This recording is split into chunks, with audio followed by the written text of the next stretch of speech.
most recent episode of Black Ink Crew. This is episode 3, Bianca. And a lot happened in this episode, so let's talk about it. When the episode started, it started where episode 2 left off, where two of the newer employees, Miss Kitty and Tiffany, which I forgot to touch on Tiffany after last week because I was very, very turned off by Tiffany last week because she was talking so negatively about Duchess, which to me seemed kind of crazy because why would you be speaking negatively of the owner's fiance at the time? I mean, that just doesn't seem wise. Why would you want to work somewhere where you don't like the owner's future spouse, which, would then, also be the owner? So she just kind of rubbed me the wrong way, coming in that way, being so outspoken about how she didn't like Duchess and she had a negative attitude and everything like that. But she was going so hard for the shop that, to me, I don't know. If I went to go try to work somewhere and they wouldn't hire me or made me feel some type of way, I wouldn't continue to try to go back. So I don't know why she would go back and even try to work there. And then when somebody came in and said, oh, this the raggedy shop, I heard y'all was raggedy or trifling or whatever she said, and you gonna fight?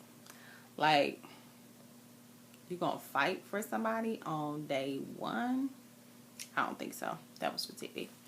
But so they got into it, and I thought Miss Kitty was supposed to be so classy, but she got down and dirty between Tiffany. So they broke that up.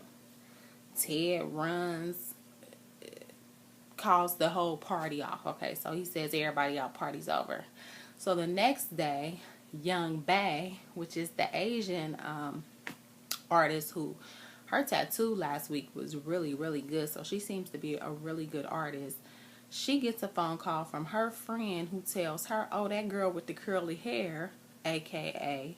Tiffany, called you a hoe. I don't know who the mystery person on the phone was, but she called you a hoe. Young Bae just goes crazy. Soon as Tiffany comes in, she loses it. Has like childhood flashbacks from being abused from her father, and she just can't take the fact that this girl was talking about her. And then when she confronted her about it, she lied, which I think for her, it was the lie, the fact that you won't admit, and somebody that I trust told me you said it, so she just went in. So they get into a physical altercation. At this point, Teddy is just like, I don't know what I signed up for, but it wasn't this. And he leaves and is not seen again until the last 5 minutes of this episode. So meanwhile, Sky decides that she's going to let Donna come into the shop and tattoo to make some money because she's tired of her staying with her and being broke. So she tells her to come to the shop and tell everybody her name is Bianca, which is where the title of the episode comes from. And so she comes in the shop and she introduces her to the new people as Bianca because they don't know who Donna is, allegedly. But I mean, I don't know how they wouldn't know who she is. I'm sure they would have watched the show. But anyway, they say they don't know who she is. Walt comes out and sees that it's Donna, and he's like, I don't want to have nothing to do with this because Caesar and Duchess don't like Donna, which Sky is trying to get a promotion to be assistant manager, or, and then after all these issues with Teddy, she wants to run a shop. But it's like, why would you bring Donna in there knowing they do not like Donna? They don't want Donna around. Like, that right there is enough reasons for you to be, like, out for letting her come in there. So she lets her come in. She does a little cupcake tattoo on some lady. I didn't even see the finished product. I don't even know if they showed the finished product to see if it was any good or not. I don't know. But that was that. So it kind of ended up being that the next time everybody came to work, there was a notice on the door from the electric company.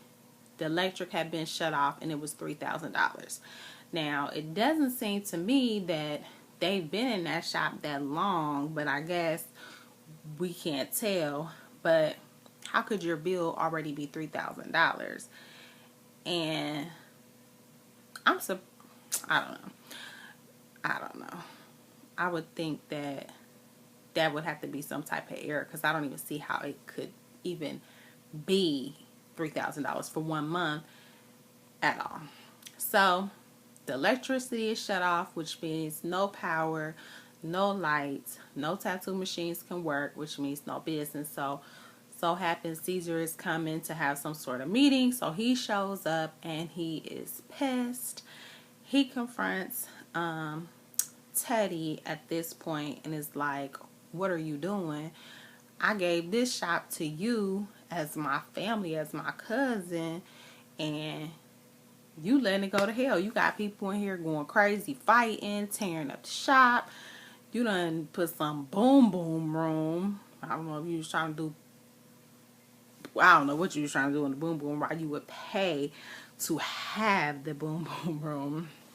But so he's like, you know what? You fired. And then the kicker is, not only did he fire him, he's sending Duchess to replace him, which I thought that she was like half there and half in North Carolina. So I'm surprised that she even would want to go over there and do that. But I guess, you know, she feel like she's such a boss. She probably like, oh, I'm going to go over there and get them together.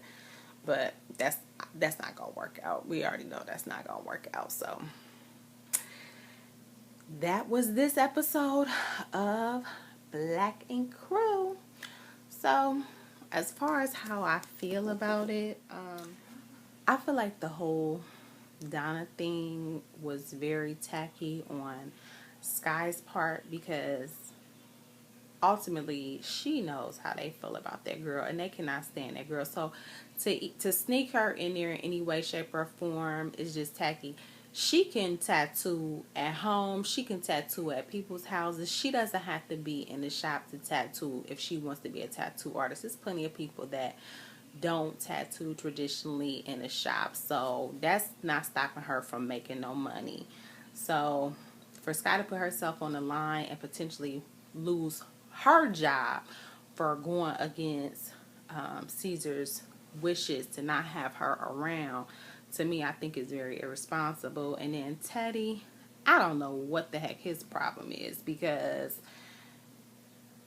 how you just walk away and just say whatever, but then at the same time, what is Walt doing? Who's supposed to pay the bill? What is Walt supposed to do? Can somebody please just tell me, what is Walt's job responsibilities and job title? Because I'm not sure. And if somebody could just let me know so we can be on the same page. Because there's a lot of people getting a check and there's not a lot of people bringing in money. So that's Black Ink Crew. Let's talk about it. Like, share, comment, and subscribe. Bye.